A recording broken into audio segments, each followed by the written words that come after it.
Kauno Žalgiris pasiryžęs iškovoti pirmąjį trofėjų šį sezoną. Kauniečiai ruošiasi Lietuvos krepšinio federacijos finaliniam ketvirturiui, kuriame pirmasis jų lauks šį sezoną visus gerus žaidimus stebinantis Prienų Rūdupis. The good thing is that step by step our players are coming back. Gerai yra tai, jog žingsnis po žingsnio mūsų žaidėjai grįžta į aikštelę.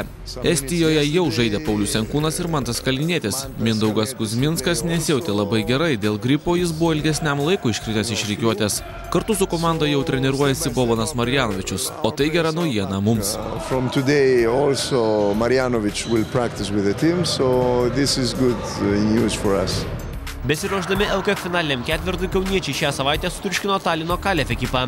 Finale visi laukia Žalgirio ir amžinų priešininkų Lietuvos Ryto kovos, tačiau laikinosios sostinės ekipos treneris prašo labai neskubėti. Cannot say something like this. In my life, Tikrai nenorėčiau sakyti, kad jau ruošimės mačui su Lietuvos Rytu.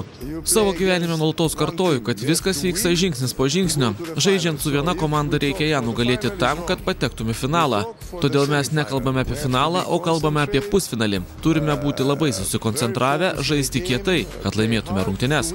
Tik po šių rungtynių, jeigu viskas bus gerai, galėsime kalbėti apie finalą. everything is okay for the final. Šį sezoną žaisdami su Rūdupio ekipa kauniečiai vieną kartą vargo turėjo. Pirmame mače Prienuose LKL vicečempionams pergalę pavyko iškovoti tik 6 taškų skirtumu. Rūdupis labai ambicinga komanda ir daug jaunų žaidėjų, kurie norės įrodyti savo vertę ir manau, kad tikrai jie priešinsis labai stipriai. Du rezultatyviausi Rūdupio žaidėjai Adas Juškevičius ir Vytenis Lipkevičius. Jie abu priklauso Kauno Žalgirio komandai. Svarbu vaidmenį Prienų ekipoje vaidina ir Povilas Butkevičius.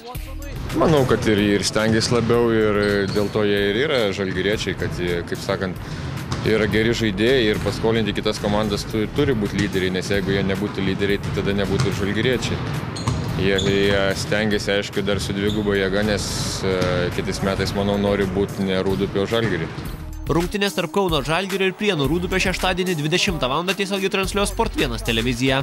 Gediminas Žigelis, Sport 1 žinios plius.